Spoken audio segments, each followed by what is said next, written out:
niños. Señora Primera Ministra Mirta Vázquez, muy buenos días y bienvenida a RPP. Muy buenos días, muchas gracias por la invitación y efectivamente nosotros contentos de iniciar este día, que es un día que representa un hito para la salud de la población peruana. Hoy hemos dado inicio a la vacunación de los niños menores de 11 años, pero hemos empezado justamente con niños con factores de comorbilidad y esperamos que a partir del día miércoles ya iniciemos la vacunación en todas las regiones del país. Así que estamos muy contentos por este momento, que creo que representa también una luz más de esperanza en el tema de la recuperación de la salud.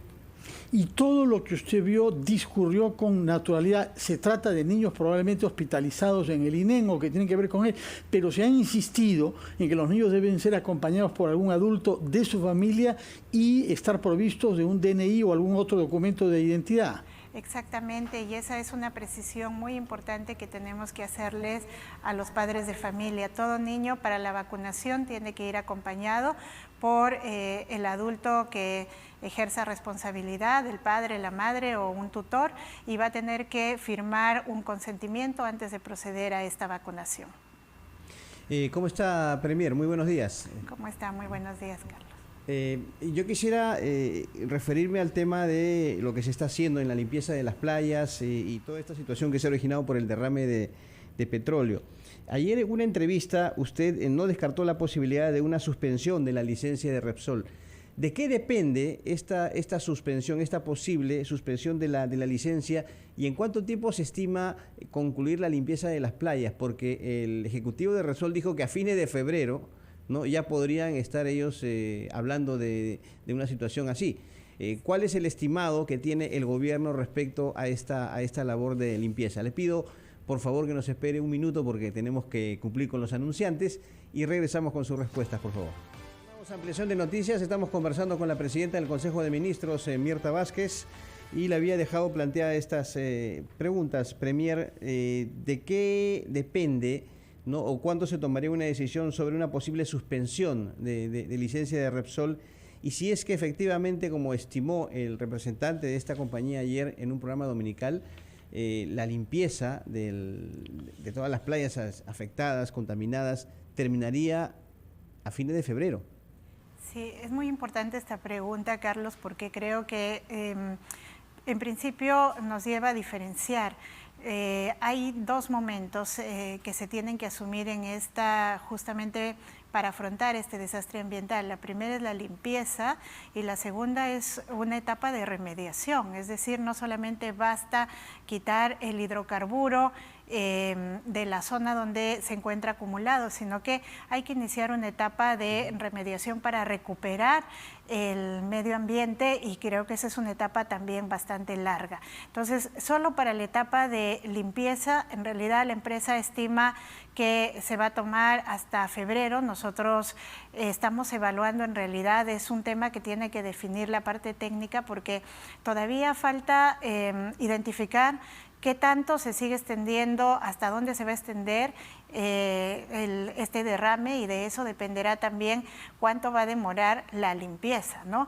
Y luego, como repito, el tema de la remediación es un tema mucho más complejo, que incluso para la recuperación del ambiente en condiciones mínimamente óptimas a veces lleva no solamente meses sino años. Entonces, para un poco tener en cuenta la magnitud de este evento. Lo segundo es respecto a la pregunta de si se van a suspender licencias, si es que se va a hacer acciones legales. En realidad, como repito, nosotros estamos evaluando los aspectos legales. Todavía no podemos decir se va a suspender una licencia. Eso va a depender mucho de la evaluación que hagamos sobre los términos legales bajo los cuales está operando la empresa y qué tipo de sanciones e infracciones se están cometiendo. Y eso determinará cuáles son los mecanismos legales que vamos nosotros a utilizar, pero en efecto estamos revisando toda esa parte, ¿no? Señora Mirta Vázquez, antes de preguntarle sobre por qué es que se ha producido esto, qué es lo que ha logrado saber usted después de haber mantenido reuniones con ejecutivos de la empresa Repsol, quería preguntarle algo jurídico también, porque hay un comunicado de Perú Libre Ya sé que usted no es miembro, pero en fin, sabemos lo que es Perú Libre, es un partido que quiere cambiar nada menos que la Constitución y que propone que se rescinda el contrato ley. Quisiera saber si hay un contrato ley o es una simple ligereza jurídica, una más de Perú Libre. Sí, a ver, también empiezo por la primera parte de su pregunta en relación a qué pasó y cuáles son las responsabilidades. En realidad esto está en investigación, pero lo cierto es que hay una controversia porque la empresa quiere argumentar que no tendrían responsabilidad y que porque atribuyen esto al tema del oleaje anómalo que no les fue notificado a tiempo. Y en realidad para nosotros eso es un tema indiferente porque queremos volver a recalcar.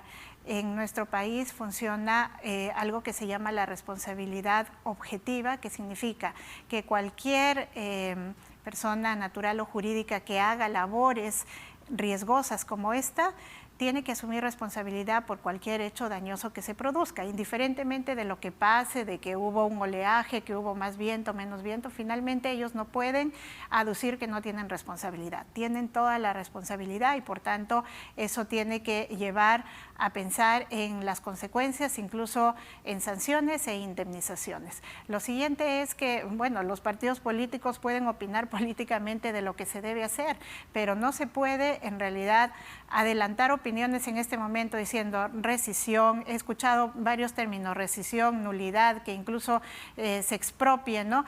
Creo que eso pasa por hacer un análisis jurídico de qué tipo de contrato, y nosotros justamente estamos en este momento revisando qué tipo de contrato se tiene. No se puede argumentar que hay un contrato ley, etcétera. Estos contratos vienen desde hace muchos años y nosotros lo que estamos haciendo es responsablemente revisando para ver qué es lo que procede jurídicamente. No se puede hablar de una figura de nulidad, de rescisión, de resolución, sin antes tener claro cómo está funcionando justamente este tipo de relación contractual entre Estado y empresa, ¿no? Otro aspecto jurídico que ha dado lugar a comentarios diferentes es lo que la ley peruana prevé o no prevé en materia de indemnizaciones a los perjudicados, porque se les ha querido pagar propinas y movilizar a gente que no estaba equipada ni estaba cualificada. Pero ¿qué es lo que prevé nuestro marco normativo sobre cómo reparar a personas, la situación económica de personas, pescadores u otras actividades productivas, que no van a poder pescar presumiblemente durante un tiempo largo? Sí, eso es muy importante porque, a ver, cómo se indemnizan los daños de carácter ambiental en realidad entrañan una serie de factores. No solamente se tienen que valorar el daño efectivo que se ha causado al medio ambiente, sino qué impactos ha tenido a diversos niveles, porque hay daños ambientales que generan impactos no solamente sobre los elementos de la naturaleza, sino sobre la salud humana y aparte en los factores económicos, sociales, como en este caso, y ahí se tiene que valorar estos componentes como lucro cesante, daño emergente, que eso lo manejamos un poco los abogados, pero es en suma lo que se deja, por ejemplo, de percibir, con lo que una persona pierde como posibilidad de percibir debido a este tipo de daños que se producen. Entonces, así se valora un daño ambiental. No es verdad que el daño ambiental se pueda resarcir entregando cualquier dádiva a las personas. En todo caso, las empresas tienen incluso la obligación de asistir de manera inmediata en cuestiones humanitarias, pero eso no tiene nada que ver con el tema de la indemnización y de la reparación que tienen que pagar, que eso se calcula, como he explicado, con todos estos factores y además una vez teniendo claro cuál es la magnitud del daño, ¿no? Premier, quisiera conversar ahora sobre el tema de lo que se aprobó en el Congreso, no por insistencia, la ley que establece parámetros para un referéndum sobre reforma constitucional que tiene que pasar previamente por el Congreso de la República. Ustedes ya han adelantado, me refiero al Ejecutivo, que van a recurrir al Tribunal Constitucional. Pero en primer término, ¿considera el Ejecutivo o tiene previsto también hacer cuestión de confianza? Ayer la vicepresidenta Dina Boluarte habló sobre esa posibilidad. ¿En el gobierno se está tomando en consideración esa de presentar cuestión de confianza ante el tema del referéndum? Y en segundo lugar, ¿no cree usted que lo que se ha aprobado en el Congreso en realidad ya está establecido en la Constitución? Ustedes señalan de que se recorta un derecho del pueblo a pronunciarse, pero lo establece la Constitución, lo establece claramente el artículo 206. Entonces, ¿cuál ha sido el aspecto que ustedes consideran que no debería aprobarse o no debió aprobarse en su momento? Bueno, en respecto al tema de cuestión de confianza o no, a pesar de que es un derecho y es una prerrogativa que nos asistiría, en realidad en el Ejecutivo creemos que una vía pertinente para ir a, digamos, intentar que esta decisión se revierta, que desde nuestro punto de vista es inconstitucional, es justamente llevando al Tribunal Constitucional esta materia o también usar los mecanismos judiciales correspondientes. Entonces, nos parece que esa es la vía más pertinente. Y lo otro es por qué nosotros estamos cuestionando esta norma que se ha aprobado. Muchos dicen, pero si eso ya está puesto en la Constitución. Pregunta lógica, entonces, ¿por qué el Congreso tiene que sobrelegislar sobre este tema? Y en relación a eso, fíjense, el siguiente cuestionamiento es, y que es de fondo ya, nosotros sí creemos que esto está atentando contra, en realidad, un derecho fundamental que es el referéndum. Lo que está modificando es la ley del referéndum, y a pesar de que en la Constitución dice que las reformas constitucionales tienen un procedimiento legal, cuando modificas el referéndum, en realidad el derecho al referéndum, estás limitando la participación de la ciudadanía, que podría ser una forma con la que se llevan adelante algunas iniciativas, como la reforma constitucional, que es legítimo. Entonces nosotros sí creemos que hay una lectura... Pero perdón, Premier, disculpe que le interrumpa. La ley dice, y estamos hablando del artículo 32 de la referida ley, también dice que no puede haber un referéndum para la reforma que no sea conforme al artículo 206. O sea, tiene que pasar necesariamente por el Congreso. Yo me remito estrictamente a lo que dice la ley y la Constitución. Pero ahí hay una discusión, porque finalmente hay una lectura de ese lado y hay otra lectura del lado de por qué se está modificando la ley del referéndum, que básicamente está limitando una iniciativa que no necesariamente es una modificación constitucional. Podría haber una fórmula que nos lleve justamente a plantear, por ejemplo, la Asamblea Constituyente.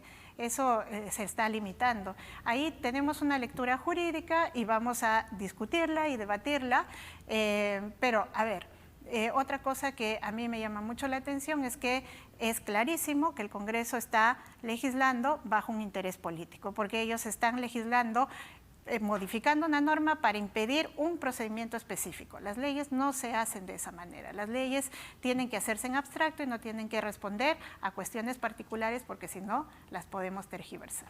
Señora Mirta Vázquez, ¿usted cree que el Congreso tiene una motivación política para hacer lo que ha hecho? ¿Está usted segura que el gobierno no lo tiene igualmente?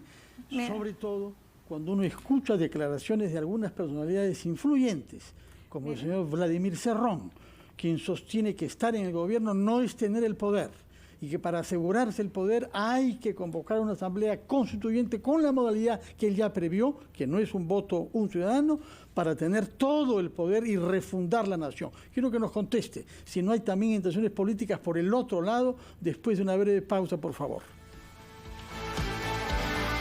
Conversando con la señora Mirta Vázquez, presidenta del Consejo de Ministros, quien ha sostenido que la ley aprobada por insistencia que define los términos de un referendo sobre reforma constitucional es discutible. Hay una discusión sobre eso y por eso nos ha explicado que presentará el gobierno sin duda una demanda ante el Tribunal Constitucional. Pero dijo también que el Congreso había dado pruebas de tener una motivación política en la insistencia en esta ley, lo cual ha significado que le pregunte si no hay motivación política también en quienes quieren a toda costa convocar en las actuales circunstancias de recuperación económica débil y de crisis sanitaria, a toda costa querer modificar la Constitución globalmente, eventualmente a través de una asamblea constituyente.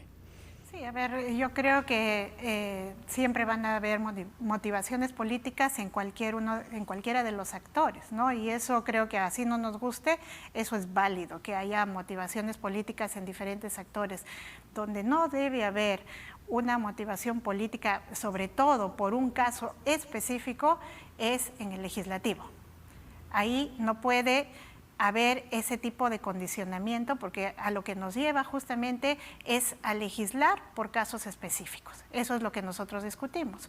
Por lo demás, el Ejecutivo legalmente, no puede llevar adelante un referéndum. Lo que nosotros queremos cautelar es un derecho democrático a acceder al referéndum por parte de la población. La población es la que tiene el derecho de llevar adelante un mecanismo como esto, que expresa la voluntad popular, y creo que en el marco de la democracia eso sería saludable.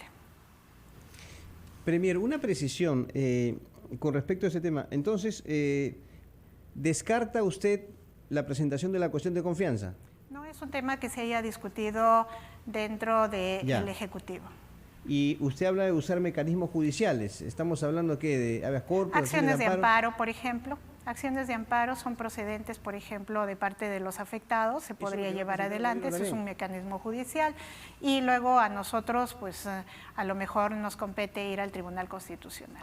¿Eso es lo que va a presentar entonces el Ejecutivo también, acción de amparo? No, el Ejecutivo lo que tiene claro es la acción de inconstitucionalidad.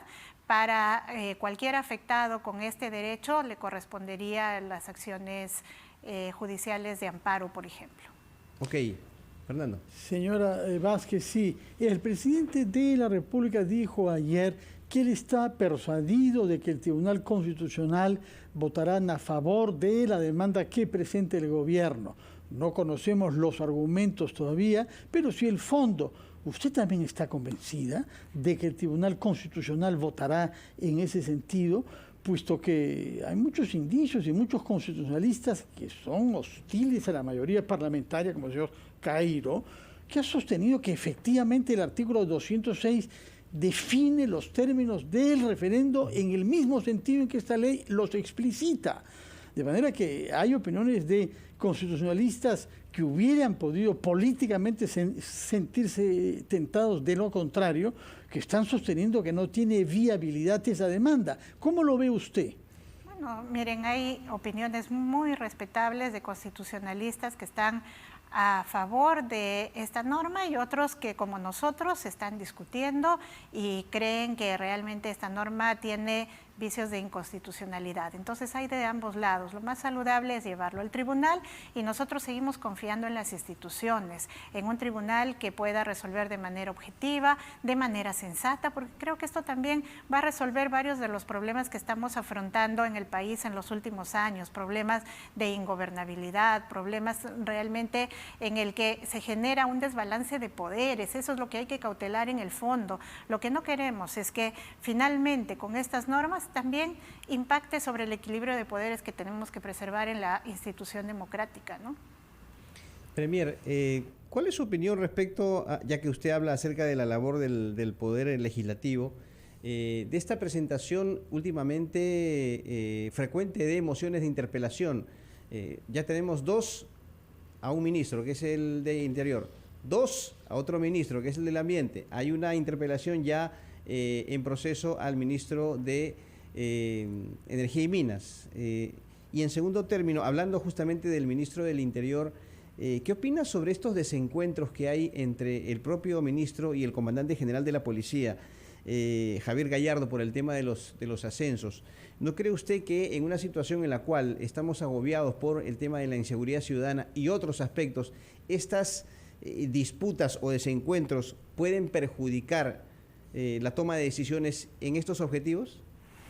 Respecto a la primera pregunta, yo vuelvo a reiterar algo que sigo afirmando y lo hago además de la manera más respetuosa, porque además yo he sido presidenta del Congreso y creo que el Congreso siempre tiene que actuar de la manera más responsable posible y que tenemos en el Congreso una gama de mecanismos que se pueden utilizar para investigar, para averiguar qué es lo que ha pasado en ciertas situaciones. De ninguna manera nosotros rechazamos que el Congreso haga su labor de fiscalización y de control. Yo creo que eso es absolutamente legítimo, pero a lo que llamamos es a la responsabilidad, a ir agotando una serie de mecanismos. Ellos pueden llamar a comisiones, mandar una, hacer una solicitud, digamos, de información específica a los ministerios, tienen la posibilidad de utilizar una serie de mecanismos antes de llegar a la interpelación, porque ya son mecanismos que se tienen que utilizar pues en casos extremos. Lo que nosotros observamos es que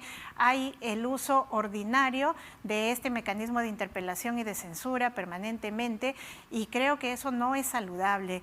¿Por qué? Porque realmente eso nos puede generar una situación de inestabilidad. Así que eso es nuestra preocupación, digamos, en todo caso, y hacemos un llamado al Congreso en este sentido, que puedan mirar cuáles son los mecanismos que se pueden utilizar y que a veces resultan más pertinentes. Y bueno, lo siguiente es en relación al ministro del Interior. Yo creo que el ministro del Interior, como siempre lo manifiesta, es muy respetuoso de la institución policial, seguramente va a respetar siempre los procedimientos, pero es el encargado político también de velar por esta institución, y creo que ahí... encuentro entre él y el comandante general de la bueno, policía. Sí, yo creo que en estos días... esto puede perjudicar la gestión en estos días se ha especulado mucho sobre ese tema. Yo creo que lo que están es tratando de solucionar algunos temas que son siempre sensibles, el tema de los ascensos, etcétera, y de las asignaciones, digamos, a los puestos que corresponden. Pero perdón, Premier, no es una especulación, el propio ministro ha confirmado estos desencuentros. Bueno, en todo caso, eso es lo que ha salido en los medios, y nosotros lo que estamos invocando es a que se resuelvan, si hay alguna diferencia, que se resuelva, y en todo caso mi total respaldo al ministro del Interior, que creo que es una persona que quiere hacer bien las cosas. Por lo que vemos, no hay ataques contra ministros y congresistas, oficialistas, solamente por parte de la oposición. Hemos visto el día de ayer un comunicado muy severo de Perú Libre expulsando del partido a Dina Boluarte. ¿Qué sucede? Que es una ministra en el gabinete que usted preside. Naturalmente podrá decir que no es miembro usted de Perú Libre y que no tiene ninguna opinión sobre el tema. Pero sí nos gustaría saber cómo reacciona usted cuando ve que una ministra de su gabinete es expulsada por causa grave, y la causa grave es haberse pronunciado sobre el ideario leninista de Perú Libre. Bueno, yo tengo que lamentar que dentro de los partidos políticos se produzcan este tipo de situaciones. Siempre es... digamos, contraproducente esta situación de división o expulsión de algún miembro dentro de cualquier partido político, pero tampoco podría pronunciarme sobre los motivos y qué es lo que ha conllevado a esta decisión. En todo caso, lo que yo puedo dar fe es que Dina Boluarte es una ministra que realmente tiene una apuesta por estos objetivos de un gobierno de izquierda, y en esa medida tampoco alcanzo a comprender cuál ha sido la razón de la expulsión, ¿no? Premier, para terminar de mi parte, se habla mucho de renovación del gabinete. ¿Esto va a ocurrir efectivamente? Yo sé que los ministros están en constante evaluación, es una frase ya, diríamos, cliché, pero ¿cuándo se va a concretar específicamente este cambio de gabinete que ha sido pedido por diversos sectores políticos como forma de justamente enfocar mejor la labor del Ejecutivo? A ver, yo creo que siempre hay posibilidad de renovaciones, de cambios para seguramente mejorar la acción del Ejecutivo, pero eso es una decisión que corresponde al presidente, y en algunos casos se puede conversar con mi persona, que soy la primera ministra, y cuando tienen que ver con carteras específicas. Nosotros igual seguimos en este momento mirando en qué ajustes vamos a hacer, y si hay alguna decisión seguramente la vamos a comunicar. Perdón, lo último, ¿qué va a pasar con Daniel Salaverry? Porque dependía su permanencia en el cargo de un informe de Contraloría que ya se emitió el viernes, y Contraloría no avala esta, o no da crédito, mejor dicho, a esta designación. Tal como lo ha expresado el ministro de Energía y Minas, él había dejado en manos de la Contraloría. Ahora que la Contraloría ha señalado que no se cumple con los requisitos establecidos para este puesto, seguramente la decisión le toca tomarla al ministro de Energía y Minas. Nosotros lo que estamos haciendo es pidiendo los informes correspondientes para asegurar que las decisiones se adopten conforme corresponde, ¿no? Muchas gracias por su presencia en RPP, señora Mirta Vázquez, primera ministra. Recuerdo que hemos respetado todos los protocolos de bioseguridad, puesto que se haya en un estudio diferente. Lamentablemente no hemos podido vernos físicamente cara a cara, pero usted ha tenido a bien contestar todas las preguntas que le hemos hecho, cosa que le agradecemos, así como su presencia acá en nuestra sede institucional. Muchas gracias y muy buenos días. Y la próxima semana o la próxima vez que nos veamos podremos hacerle otras preguntas que quedan pendientes sobre gas, por ejemplo, masificación, que es una fecha clave, y sobre los también acuerdos tomados para viabilizar la minería y el funcionamiento del corredor minero. Tiene usted 30 segundos para palabras finales y lo tiene a bien, señora Mirta Vázquez. Agradecerles siempre por esta oportunidad que nos dan. Creo que la comunicación y estar contestando justamente sobre los problemas que afrontamos como Ejecutivo es una obligación, y nosotros estaremos aquí siempre para justamente dar este tipo de información que seguro es de interés de todo el país. Muchas gracias y que tengan muy buenos días, señora Mirta Vázquez. Le agradecemos haber estado acá después de haber asistido a la inauguración de la vacunación de niños entre 11 y 5 años. Muchas gracias, buenos días. Vamos a ir a la pausa, escuchar a los anunciantes de RPP y retomamos ampliación de noticias.